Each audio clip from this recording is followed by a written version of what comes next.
the field of 68. Hello and welcome to another episode of the DTF Podcast here on the Field of 68 Media Network. My name is Rob Dauster. I have John Fanta, I have Terrence Oglesby, and I have a new addition to the hat collection that was sent to me.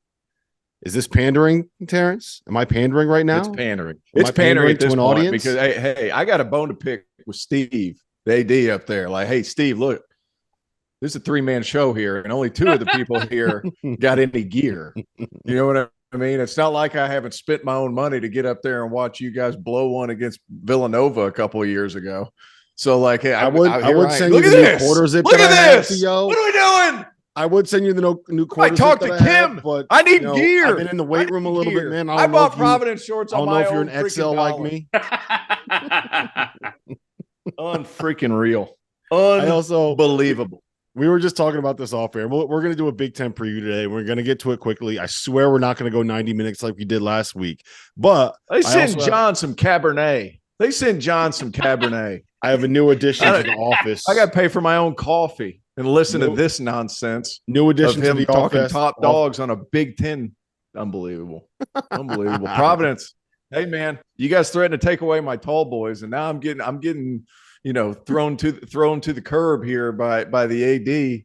Hey Steve, what's up, baby? Talk to me. I can send you my address. I need some gear. Well, speaking of the Big East, Fanta, really quick, this reminds me, Donovan Clingan, foot injury, out for a month. I know you reported on this on Friday night. The Huskies did a great job leaking this news as late as possible on a Friday. That's what we like to call a Friday news dump. I was already 3 sheets to the wind in Nashville.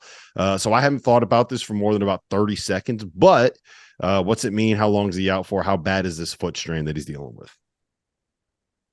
Well, there is optimism that Donovan Clingan will be able to play in UConn season opener on November 6th when they take on Northern Arizona.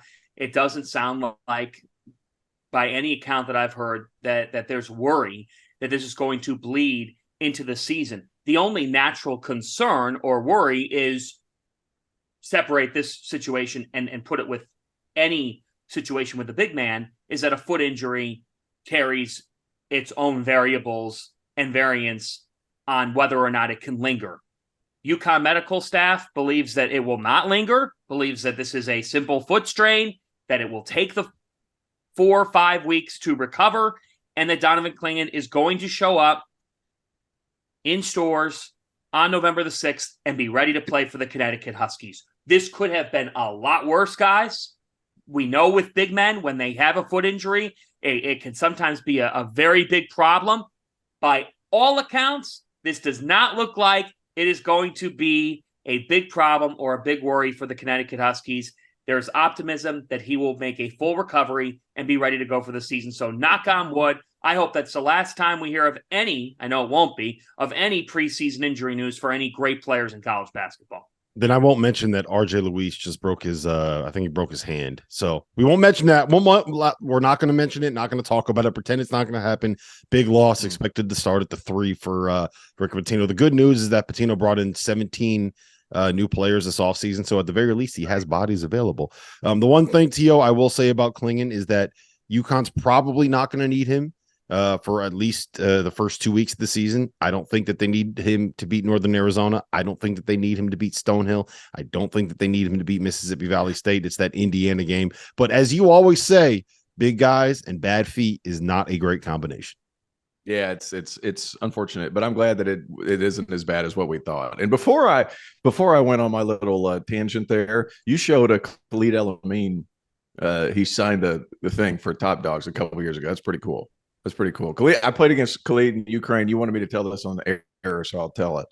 But I played 2 games, and they were spread apart by about 3 weeks. The first one was like a cup game. It didn't really have any matter. And we got done, and we went up to – that was that trip that I had to go like 18 hours in a bus, get off the bus, play the game, get back on the bus, go 18 hours back. And I played really well that game. And I was like, well, he's pretty good. Like – whatever, but the game didn't matter. I was naive. I didn't know any better. 3 weeks later, going into the Christmas break, they come in. My man took it easy for the first quarter and ended up with 35 and 12. and ran out of the gym with 2 minutes to go so he could catch a flight to go home for Christmas. Like he just felt like he was unbelievably wow. good. And it was just, he was one of those guys that over there, like he had some problem, like as far as his height, he looked overweight, but he was always able to manage how he played the game. But like he just knew how to play and he could turn it on and off whenever he wanted. Like he was really good. But I thought it was unique. He knew what was at stake with the cup game, which was basically nothing. And then what was at stake at the regular season, which is basically everything. And he goes for 35 and 12 just because he knew this game mattered more. Like guys who can do that, they usually do it later in their career because they understand, which games are more important to make more money for the following season. He was really, really good. And he ran out of the gym. Didn't shake hands with anybody, didn't wave bye, just ran out, caught a cab, didn't shower on his way back to wherever. Well, Minnesota, that's where he lives. But can you imagine sitting next to Khalid El-Amin on a flight from the Ukraine to Minnesota after he just played a basketball game without showering? Woo! It was quick. Yeah, it was a quick. He got out of there fast. Like I've never seen it. They're like, hey, you got to go. And he flew out of Odessa. It's crazy.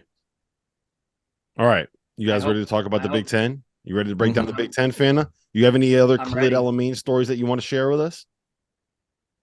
No, I was just going to say, as much as that was probably rough for whoever was sitting with him, we've all had even worse playing experiences.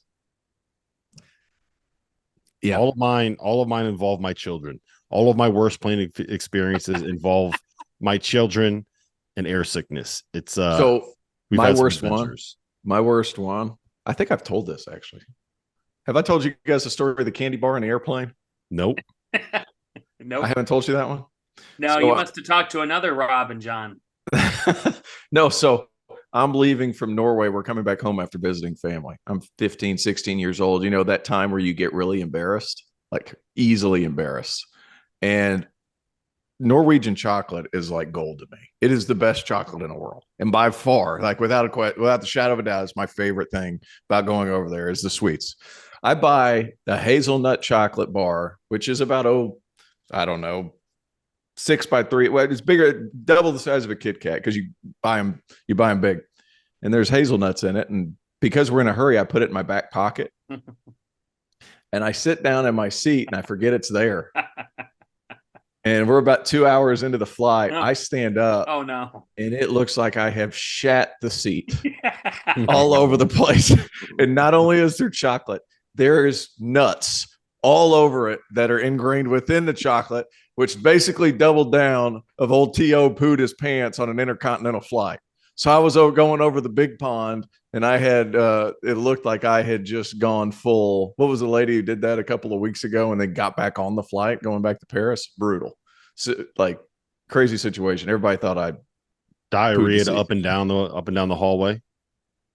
Yeah, and then when I was picking it up, I was licking my fingers, and like people were like worried. Like, hey, I'm picking up the candy bar. People think it's dump, and I'm licking my fingers as I'm picking it up. Yeah, it was brutal situation. Fanta. Hey, the contract signed, Bally. It's too late. The contract signed. There's a reason why he's only doing the home games. Yeah. They're not sending me on the road, baby. They're not sending me on the road. The worst one that I had, and I'll keep it brief, was we were flying back from Hawaii, and we went from Honolulu to Atlanta. My son was about 20 months old. And at the very end of the flight, he got air sick as the plane, like there was some turbulence on the way down. So he got air sick, and he threw up what used to be strawberry yogurt, like all over all of our stuff, all over me, all over him. He's upset. He wants to get changed. And he's sitting there just crying. And like it's one of those planes where it's like 3 aisle 3 aisle 3. So it's like 9 across. And I'm sitting on the left-hand seat, and the woman right across the aisle from me, like taps me on the arm. And she's just like, just so you know, he's probably crying because he needs to pop his ears. And it gets a lot of pressure in their ears when they land. And I just wanted to look at her and be like, you see what I'm covered with right now? You think that this right here, strawberry yogurt? Yeah, Do you think that this right here is helping me in this situation? Like, I think you're trying to be nice, but like, also just shut the fuck up and let me clean up the puke that is all over all of my stuff, my bag, my phone, my laptop, my everything. It probably had that acidic smell from the yogurt too. Oh, that was not fun.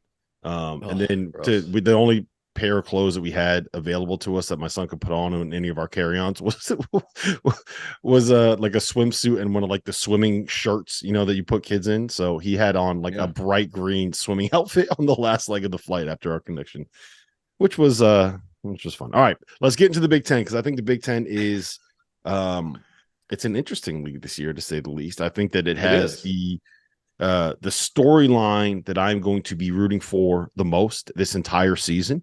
I think that the top of the league, at least the top 7 teams, are really, really, really interesting.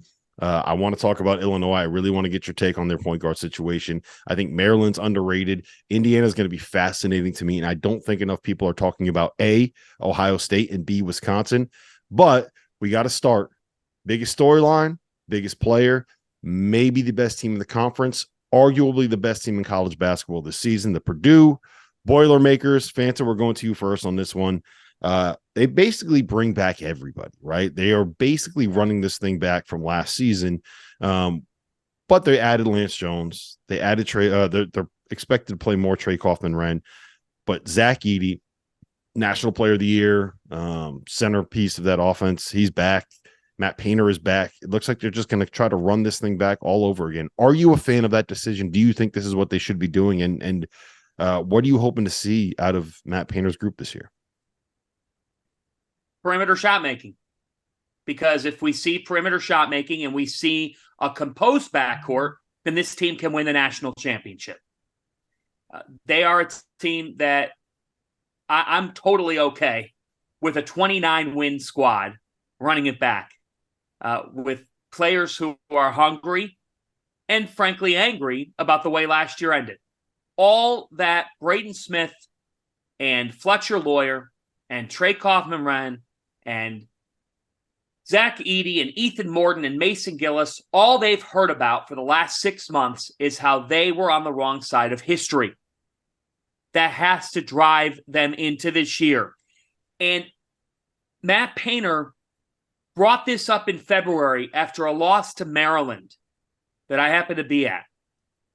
He said, you can have the best player on the floor, but if you're not playing complementary basketball, it can end up not mattering.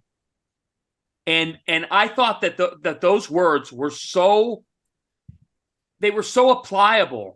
applicable when we got to the NCAA tournament. They were applicable because Purdue, their flaws all rose that night in Columbus.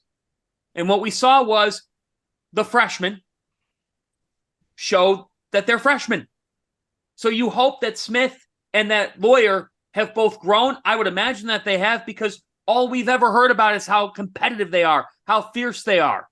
But if Purdue, if that backcourt is handling ball pressure better, and they're able to play complementary basketball where the center of attention, Zach Edey, can get even average amounts of help, it's going to change the complexion of this team. I don't think, and I want to get your thought process on this from both of you, I don't think Matt Painter has to open up a new textbook and start teaching the game totally differently. He's been a great coach. He's just got to adapt and tinker a little bit and hope that a year under these guys' belts and the experience of last year can do what it once did for Virginia. How much do you really have to change? I agree with you, Fanta. Like, how much do you really have to change? You needed your guards to get a year older. Now they're a year older. And here's another thing, too. How often are you going to run into a matchup quite like that against FDU? It was the exact wrong situation for a Purdue team that very well could have ended up at the Final Four with us in Houston, like last year. And for them to be able to run it back, I feel like I would want them to shoot it a little bit better. Braden Smith was at 37.5. Fletcher Lawyer at 32. I feel like he's a better shooter than that. Kaufman-Renn's at a quarter. Like, you got to have guys that shoot the ball a little bit better just for the sake of argument. You want them to be able to space it a little bit for Zach Edey. But even without the floor spacing that you would want, Edey's still National Player of the Year at 22 and 13. So he's not going anywhere. He's still going to be big. He's still going to be dominant. He could be back-to-back National Player of the Year because, guys, who the hell is going to stop him? Yeah. So Purdue's still going to be very good. They're still not overly athletic, but Paint does such a good job of putting them in the right position. Do they win the national championship? I don't know, but I think it's completely plausible that they end up in Phoenix. And I say that without the shadow of a doubt. They're not overly athletic, but Paint's going to be able to get those guys in the right spots to have success. And I think last year was a bit of a fluke. And even the year before against St. Peter's, it was like wrong place, wrong time. Oh, crap. Small players can shoot pressure. It's tough. Here's what I'll say to that. And for the record, I think that Purdue is closer to Kansas and Duke than they are to anyone else in the country, if that makes sense. I think it's closer to a top 3 in college basketball than it would be to a top 2. I think everything you said about Braden Smith and Fletcher Lawyer is correct. And I do think that Trey Kaufman-Renn, based off of the conversations that we had with Matt Painter at the Hall of Fame show that we did, sounds like he's going to be the guy that kind of has a big year this year. But I thought it was really interesting what Painter said there. He said that the common denominator between all of those early tournament knockouts, from North Texas to St. Peter's to Fairleigh Dickinson, the one common denominator is Matt Painter. And I think it's very clear that he's kind of going all in on this idea that, like, what we do is the right way to do things. And we're just going to keep doing it, which, like, you just won the Big Ten regular season title by 3 games. You just won the Big Ten tournament title, right? You went 29-5 in a regular season. You do a lot of things right there. At the same time, is he at a point where he needs to change, Tio? Is he at a point where he needs to look in the mirror and say, okay, this is great for winning in the Big Ten. Maybe this isn't something that's going to win in the tournament. Or do you just say, like, this is March is March. Bad luck is bad luck. And you got to keep doing what's great because we just won 29 games doing it. Because I'm torn. Over the last two seasons, they've won 58 games. A lot of games. That's a lot of games. Like, what do you really want to change? Like, the tournament's the tournament. 2 bad matchups, Sweet 16 and a first round exit, like, both against the same type of team. Like, that's kind of the thing. They're not geared to play some of these low major schools that get up and pressure you. And guys, there's a lot of talent in college basketball right now because of that extra year. We've talked about that ad nauseum. Like, there's more better players. I know that sounds like a grammatical mistake, but there's more players that are really, really good. And so what happens is you end up running into a buzzsaw against a team that is exactly your kryptonite, and small guards that pressure you, that take you out of playing in the half court. It's tough. It's something to be said about seeding too. If they are seeded correctly, and quite frankly, if the NCAA tournament seeds it correctly, we probably don't have the Final Four we had last year, but that's a whole different story. If it's seeded in their favor, they're in Phoenix. I think it comes down to that. Yeah. The one thing I will say is it's a mental thing for me at this point, John. I do think that if you look at what UVA and how they handled this, I don't think that there's a better coach for that. And I don't think that there were 2 players that were better ready to take all of that on than Ty Jerome and Kyle Guy. And I think Zach Edey's kind of wired that way. But I also do think that it's very hard to separate the let's just call it lemon booty, right? When you start puckering, when you start choking up just a little bit, when you feel a little bit of that game pressure, it's I think that's probably at least 50% of what's happening with Purdue in some of these games. That's probably the first of 2 Kyle Guy references we'll have today, by the way. I think that, and hopefully Kyle makes some sort of commission off that. I'd hope that he does. Kyle Guy, lemon booty, butt puckering. No comment. No words. No comment on that. I've already stepped over my line today, so yeah. My 2023-24 season work on is to avoid talking about body parts. Let's go back to Purdue. Lance Jones is a really good defender and a guy who can make shots and a guy that should come into this program and fit well. And here's the thing. Here's the facts, okay? I agree with the mental part. I totally do. I don't think Matt Painter has to change his scheme massively. You can't go 29-5 and then tell me that something is not working for March. I mean, there's too much right there. They were out in Portland, and look what they did in the PK 85 against teams that were not in the Big Ten, albeit early. I understand that. But still, to me, the number that you can point to is 32. 32% from three last year as a team. It's just not good enough. It's both not good enough and both very, very inconsistent. I mean, they cannot be a team that's shooting the basketball in games in the low 30s. Okay? You have the best player in the country. And how many shots does he miss? Not many. Not many. So they need, and I think it's just they just need to be able to identify who those two shot makers are per game. And honestly, like, I like the way that Mason Gillis and Ethan Morton can play the game. But when you look at their figures, I understand. And you know, Caleb first, I won't loop him in as much because he's 6'10" and a different role. But to me, like, their supporting cast just didn't do enough last year. National Player of the Year or not, they missed open shots in key games. And I don't know. And I think at first it was just a matter of, hey, we had a bad day, or hey, we've had an off game.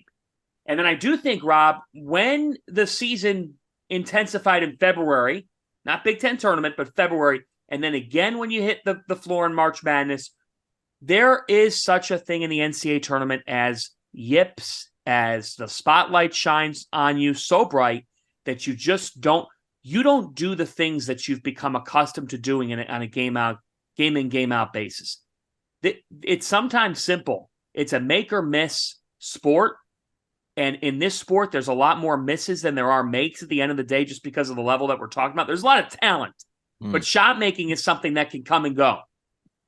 If Purdue can be a team that can turn that low 30s into a number that's closer to 40, and Zach Edey's putting up 22 and 13, then those run-ins with FDU and St. Peter's can all get washed away. To me, there's too much right with this team for me not to say that you have that picture of Arizona up in your locker room and you're thinking about making that elusive Final Four for Matt Painter. To me, the challenge for Purdue actually is showing up in November and understanding that nobody's going to lie down and that you can't advance the calendar to March. We know March is inevitable for Purdue.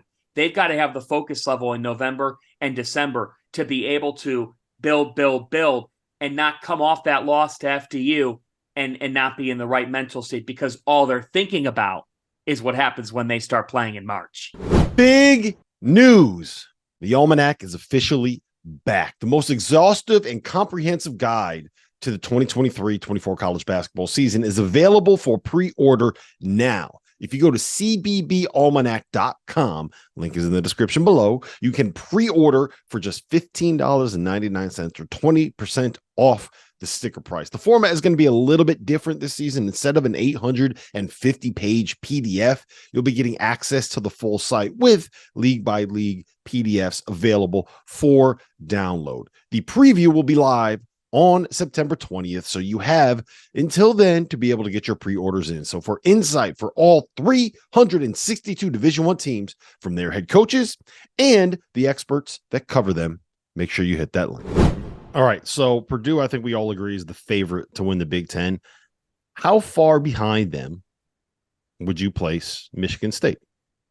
AJ Hoggard, Tyson Walker, Jaden Akins, they got a lot of experience. They can start 5 fourth or fifth year guys. I don't know if they're that far behind. I would make the argument, T.O., that they have a better backcourt, Michigan State does, than Purdue. They do. That's pretty clear. Yeah, I agree with that. It's electric guards against the best big man. It's kind of like good versus evil, depending on which side you look at it. They're not totally opposite, because there's good front court players at Michigan State. There's good guards at Purdue, but two very good teams. AJ Hoggard and Tyson Walker. I remember 2 years ago we were wondering about the guards. We're no longer wondering about the guards. Those guys are proving it right now.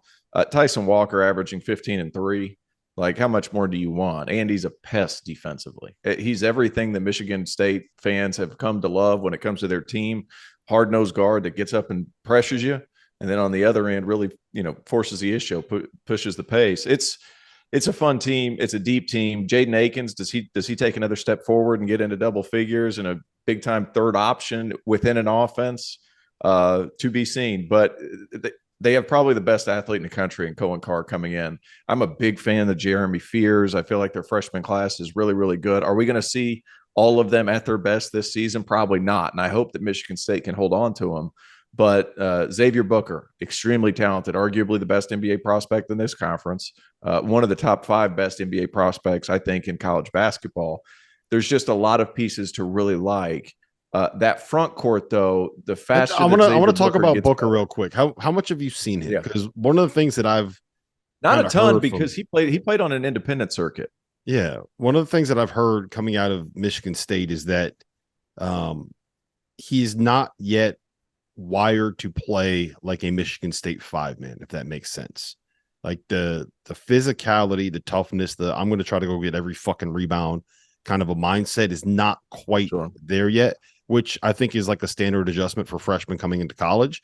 And I also think that there's especially Michigan State. Yeah, like there's a high standard there and a high bar to clear. So I don't know. Does that sound like a valid concern based off of what you've seen from him? I think it depends on how, because he's obviously going to be able to provide value right away just from his length, athleticism, and skill. How much is Izzo willing to give? Because physically, from that standpoint, like he's not going to be the same as previous Michigan State 5s. He's just not. So, like, how much is he willing to give in order to get that talent on the other end? I think is the most intriguing portion. But while he's not going to get 15 boards and put elbows in people's chests, and he might do that, who knows? But like being that overly physical 5 that they've typically had, he's going to give you some in terms of rim protection. He's going to give you some in terms of being a lob threat. He's got some skill. I haven't seen a ton of him. I think I saw one game, a game and a half or something like that, just because he wasn't on any of the shoe circuits. But oozes potential, really fun to watch, just because that feeling of, what's next is there with him. It's just a matter of how quick is he going to be able to adjust to Izzo, and how much give is Izzo willing to give, because he's not known for that, right? So the talent's there. How quick is he going to be good? That's a huge question, because the question mark for Michigan State last year was what happened at the 5. Yeah. And they pieced it together in the best way they could. Do you remember how good Mady Sissoko was at the Champions Classic? Remember we were like, they got the answer. They're double machine. Mady Sissoko is the best player in America. And then that was the last time anybody mentioned his name. Right. Well, in a great light. Anyways, I think that it was interesting to see how they started the season last year, because they had that effort against Gonzaga. Remember how close they were to winning that game. Then, of course, they shine in the Champions Classic. Look, to me, the reason why you can say that the gap is that close between Purdue and Michigan State, and I will not fault anybody for picking Michigan State to win the Big Ten regular season. You know why? It's so hard to repeat as regular season champions in a conference. I don't care how great you are. It's just difficult to win a regular season title. And Tyson Walker showed us down the stretch last year that he could be the closer, the clutch shot maker. I think of that epic MLK Day game against Purdue, where he and Edey, it was like a chess match, and they're doing 2 totally different things, but they were just, Walker's hitting huge shots from the perimeter. Edey's coming back and making something happen. Over the last 8 games last season, Tyson Walker averaged 19 points and 4 assists per game. And we know that Marquette was obviously a little bit dinged up, but you don't just beat that Marquette team in the NCAA tournament. And had Mr. New York City not stomped on everybody in the NCAA tournament, right, in Marquise Noel and Kansas State, Michigan State could have been in the Final Four. I mean, they were on that type of run. Doesn't this seem like a reoccurring theme with the Big Ten? Well, like if this would have happened, if the matchup would have been better. We're just talking about Purdue. I'm sorry. I had to throw in my two cents of hate there. I got you. I got you. Sorry, But I'll let you go. I'll let you go. Think we're talking about Tom Izzo here, though. Sure. We're talking about a guy who's been to 15 Sweet 16s. He's going to go to a 16 Sweet 16 this year, and I think it's going to be sweet. This is a team that when I put together my Final Four predictions, for better or worse, I'm going to have them in there. I'm putting the Spartans in there because I believe in them, and I believe in what you just said. That backcourt's as deep as any in America. They have a closer in Walker. To me, guys, my biggest key, Malik Hall, please stay healthy. Yeah. He's had too many injuries and too many setbacks over his career that just when this team's hitting their stride, he gets banged up, and he means a lot to his team. I will say this about Michigan State. One, I think they're going to miss Joey Hauser a little bit more than people probably realize because of his shooting ability and the way he could slot in at the four. And two, Saturday, March 2nd, in the year of our Lord, 2024, they are playing at Purdue in the third to last game in the second to last week of the regular season. Mackey Arena may implode. It may deconstruct as that game is being played. And I, for one, I don't think I could be more excited about a basketball game on a Saturday afternoon that is 6 months away than Michigan State at Purdue, which I mean, that could be for the Big Ten regular season title right there. T.O. It's a Saturday night game. It is. And I'm just letting Big Ten Nation know, go ahead and get your Peacock subscription up because they have the rights to some big time matchups in that league. So you guys might as well go ahead and figure out that streaming situation because I've been told, I've heard rumors. I've heard rumors that there's some big matchups on Peacock. So go ahead and bite that bullet and pay for that one. The schedule's out. The schedules just came out as we're doing this pod. And as you're saying that, I could tell you folks that Indiana and Purdue in Bloomington, Tuesday, January 16th, that game is going to be on Peacock. Yep. That was the one I had heard that was going to be on Peacock. So that go ahead and among others. I mean, Michigan State, Illinois, Ohio State. Those games are on Peacock. Yep. So it's going to be that's good. Peacock's going to be a major player. So you might as well just bite that's what they do. That's what they do with Peacock is they put all the biggest games behind the paywall to make you subscribe. It's it's smart. Go ahead and I get it. bullet. I get it. So we talked a little bit about Purdue. We talked a little bit about Michigan State. The other team that I think you can make the argument is the next most talented in the Big Ten is Indiana. And my question to you is, are you going to trust a team where 4 of their 5 best players are front court players and their point guard is Xavier Johnson, who has put up big numbers, but who I don't think has really shown us throughout his now 6-year career the consistency to be a winning point guard? Where do you stand on Indiana, Fanta? Wow.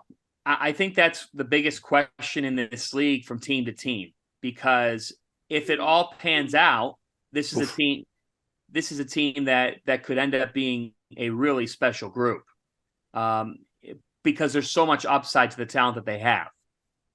I mean, kel'el Ware, Mike Woodson told me a couple of weeks ago that kel'el Ware has it in him to be a great player, and that the Oregon chapter was the Oregon chapter. And he was pretty candid. He said, look, man, shit happens. That's the point of the transfer portal. He's coming here. He's going to play a big role. We're asking him to play a big role. Mackenzie mgbako, by all accounts, is oozing with talent. And when Mike Woodson says of a freshman... Oozing with talent. Yes, oozing with talent. I don't understand you sometimes. You try to set some people up. Continue. I mean, we're talking about Peacock subscriptions and oozing with talent. Folks, the fact of the matter is mgbako has a chance to be special. When Mike Woodson says that Mackenzie mgbako, T.O., could be leading them in scoring on a given night, that stands out to me.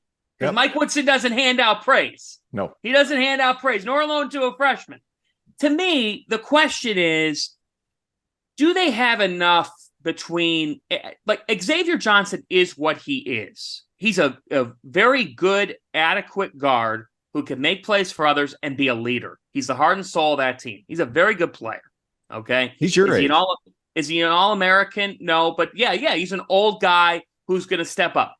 I just question this team's ability to make perimeter shots. I don't know how they're spacing the floor game to game. Trey Galloway's a role guy. It looks like they're going to ask him to start at the 2. That's a big. He plays with energy. He defends. He's quick. He makes hustle plays happen. But to me, from game to game, what does Indiana's offensive production look like post Trace Jackson Davis, post Jalen Hood-Schifino? Because the fact is, they are counting on a lot of new faces to be double-figure type of guys. They need the Malik Reneau breakout season is what they need, T.O.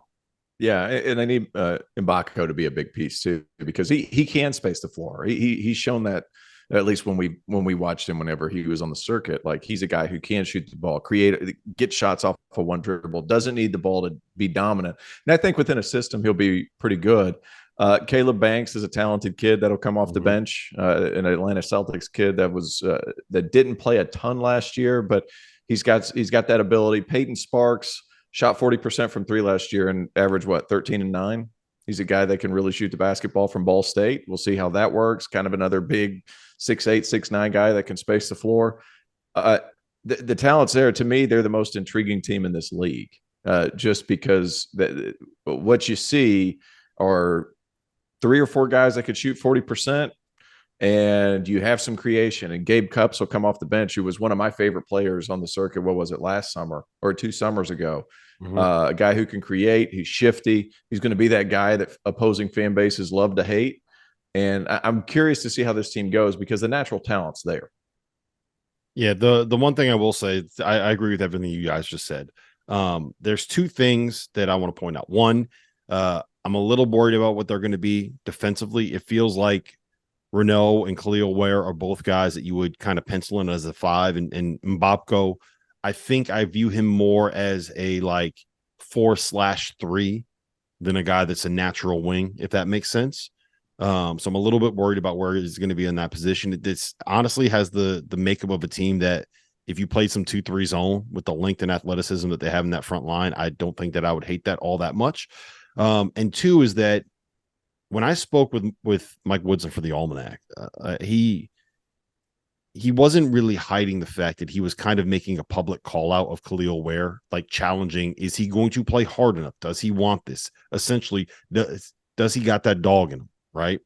And I think if he did, he'd have been a lottery pick. Yeah, if he did, he wouldn't be at Indiana right now. He wouldn't be leaving Oregon for another school. He'd be leaving Oregon for the NBA.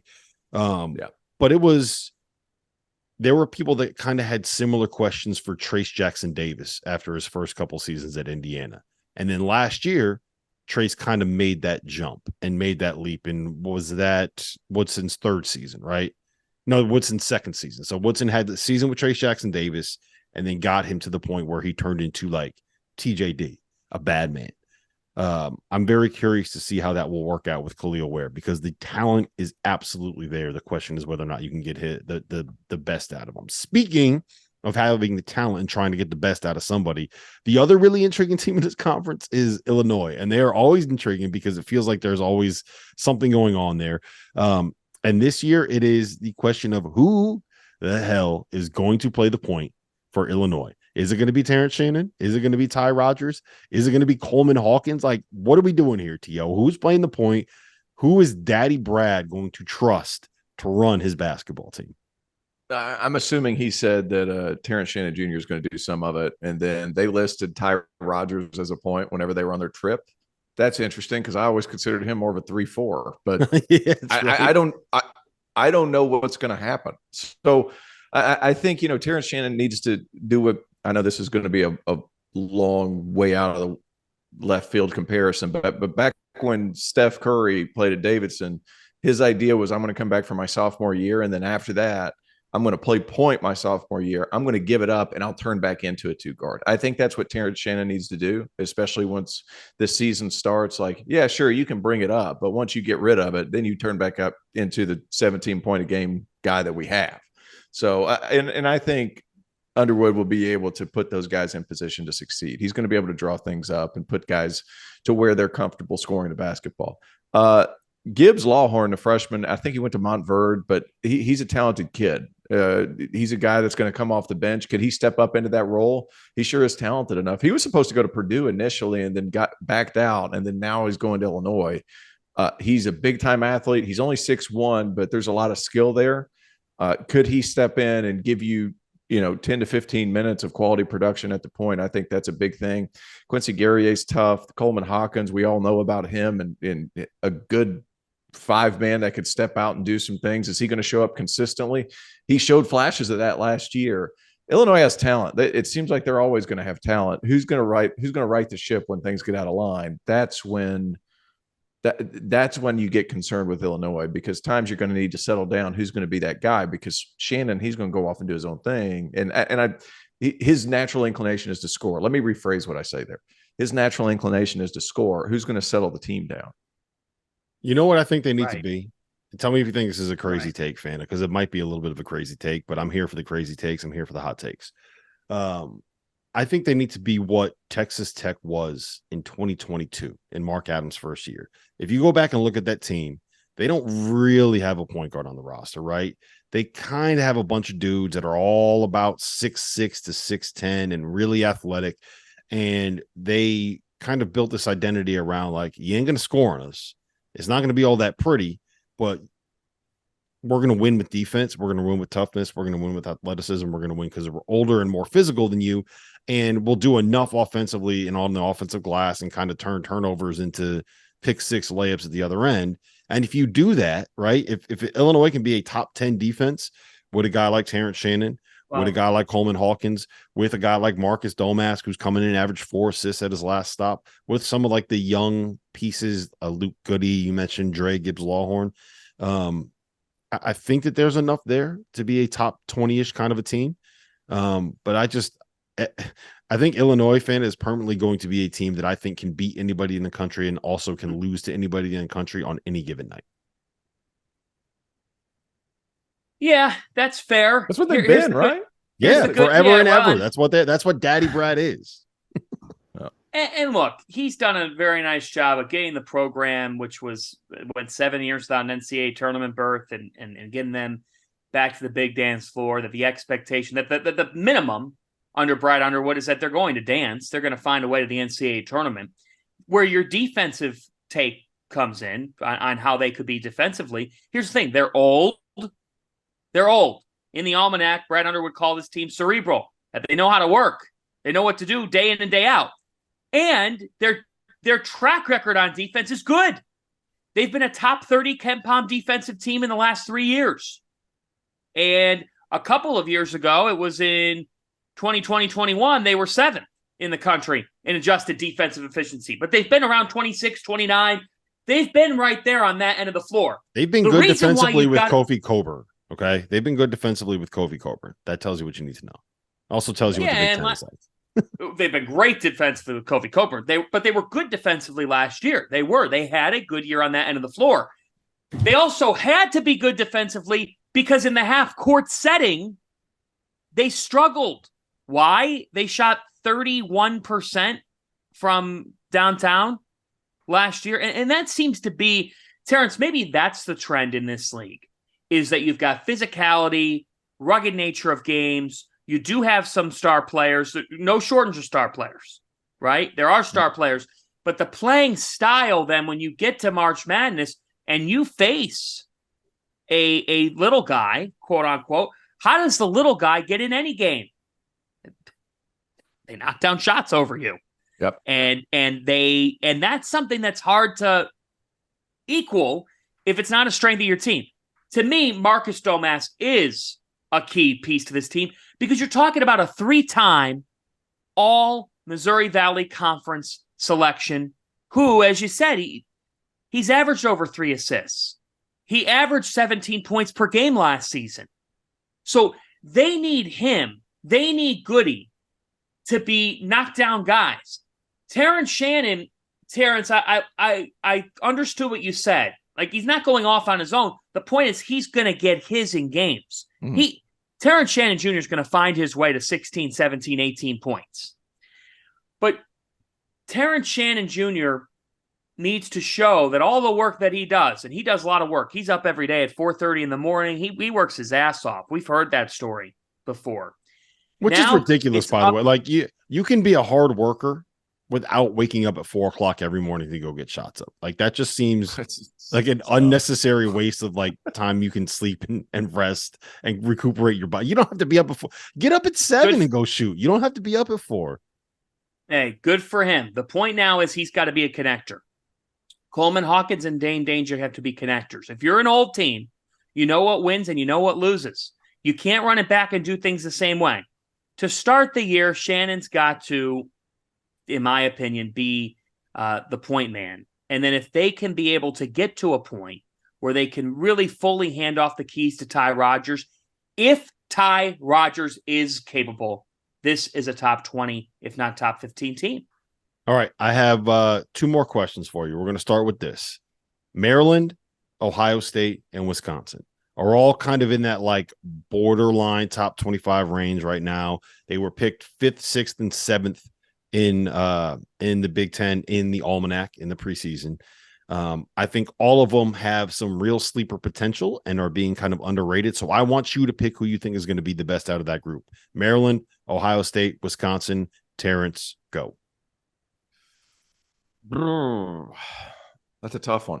That's a tough one. What I will say is it just depends on night to night what you're going to get. Maryland's going to be able to defend. Fanta. Do you think he's going to answer the question? I'm getting to my answer. Ohio State certainly has talent. If I'm very political right now. If I had to pick one out of the 3, it would probably go to Ohio State because of how bad last year was, and they're going to be on a revenge tour. I'm just such a big fan of Bruce Thornton. I think he's one of the toughest freaking point guards in college basketball. They're going to be a little bit older. Jamison Battle's a nice player. Carr is a year older, a year more physical. I'm curious to see how that goes. I think Dale Bonner I think he's a very okay player, but I think he's a plug and play guy that's going to give you a lot of minutes. But this is a revenge tour. This is a revenge tour for Ohio State, who wasn't very good last year. But all that being said, Connor Esigian is the most underrated and underappreciated player in the Big Ten at Wisconsin. I can't believe you guys didn't have him on a preseason all-conference team. That's crazy. That was all Goodman. That was all good. Yeah, that's crazy to me. That is an oversight of epic proportions. And I like the addition of AJ Storr at Wisconsin too, which is kind of a weird one. But I like what he does. He's big, he's physical, he can knock down shots. Wisconsin, those 3 are really good. I think the revenge tour at Ohio State, there's a lot going on there. Well, I was going to say, for the reasons that you just mentioned, I was going to say it's Wisconsin. Like, I think Wisconsin is borderline, like, I think they're closer to top 15 than they are top 35, and that might be a hot take. I'm a fan. But I mean, look, Chucky Hepburn, I think, is a really good point guard. You mentioned Connor Esigian. We know what Tyler Wall can do. How did he not? Did Jeff not see Connor play last year? I think Jeff. Well, there's your second Kyle Guy reference. Yeah, I'll tell you this. I'll tell you this. It's to me, it's definitive proof that Goodman doesn't know ball. But you give me Chucky Hepburn, Connor Esigian, Tyler Wall. We know how good he's been throughout his career. Max Klesmit is your typical like Wisconsin role player. Stephen Kroll, your typical Wisconsin 5-man. And then you add in a guy like AJ Storr, who is completely different from all of the players that they have, will give you a completely different look. And I think, I mean, we have him scheduled as being a guy coming off the bench, which makes sense because Wisconsin brought back all 5 of their starters. But AJ Storr is going to be the dude at the end of a game that you give the ball to and say, go get you one. Right. Yeah. I think that this is going to be a very, very, very good team. And I would be really surprised if we looked up in February and they weren't right there in the race for like a top 3 spot in the Big Ten tournament. And it's 4 buys in the Big Ten tournament, right? I think that they have a very, very real chance to get a bye. Look, when you bring back 9 of your top 10 scorers, you miss the NCAA tournament, and you've got legitimate sophomores who had solid freshman year and now are going to take a climb, and you bring back 2 guys that were preseason all-conference in Wall and Hepburn. I mean, the logic would say that Wisconsin is going to be a real dark horse nationally. I think the natural question is, can Hepburn now be the guy? Can Hepburn now be the – and maybe they don't – here's the thing. The reason why Storr is a great ad, Rob, is because St. John's went to him a couple times as a freshman late in games last year, and he hit big shots for them. Good. He had a game winner against Georgetown at Madison Square Garden. I'm thinking at the time, this kid is a freshman, and that's not easy to do. So that was the issue with Wisconsin last year. They couldn't break through in a close game, but now they've got a CGM with a year under his belt. They've got Storr, so they've got shot makers. Like, Wisconsin might play a certain style. But, T.O., you know how sometimes you say that Virginia, the numbers are reflective of the style? That doesn't necessarily make them a bad offensive player. Sure. Wisconsin's kind of got that makeup of they might play a certain way because Greg Gard's going to impose that they're going to win a war. But that doesn't mean that they don't have offensive pieces. Like, they can win a game 77-72 this year if they need to. Yes. Maryland. Let's make the case for Maryland. And I believe that the answer is still Maryland because they won an NCAA tournament game and they didn't beat Alabama, but they fought. And the Fighting Kevin Willards here are coming off a year where they laid the foundation in College Park. There now is a foundation laid there. He's got one of the leaders in the country as a guard in Jameer Young. I mean, Jameer Young is heart and soul, transferred to Maryland, wants to be the guy that elevates this program. He takes pride in doing that. We don't talk about freshmen a whole lot, but by all accounts, Deshaun Harris-Smith is going to come into Maryland and make an impact. And you know, when you're a freshman, your chances of making an impact increase when you're playing around seniors and experienced players. Your life gets easier. The game does slow down because you have guys that slow it down for you. Deshaun Harris-Smith and Jamie Kaiser should come in and make an impact. They showed some strides here over the summer. I love Jamie Kaiser. Dante Scott's still around.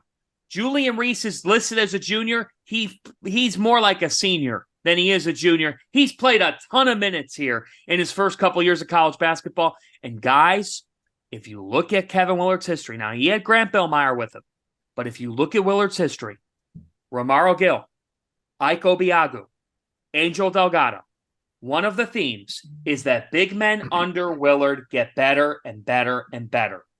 Reese is going to be a beast. Maryland is a top 20 team. Yeah, I really like Maryland as well. I tend to lean a little bit closer to Wisconsin than Maryland, but the combination of Jameer Young, Deshaun Smith-Harris. I'm glad you mentioned Jamie Kaiser too. He's a player. All right, I love that last the field of 68? Wait, will the field of 68 make their first trip to College Park this year? It's not going to be my first trip to College Park. I used to live in DC. Won't be mine either. I've been to College. I've been to College Park. Never done an after dark from there. Maybe we will. Never bring the blue wig. Bring the blue wig. No comment. All right. The last one I got for you is we got 3 teams that we haven't talked about yet that made the NCAA tournament last year: the Iowa Hawkeyes, the Northwestern Wildcats, and the Michigan Wolverines. First and foremost, Juwan Howard. He's got the. What do we got there?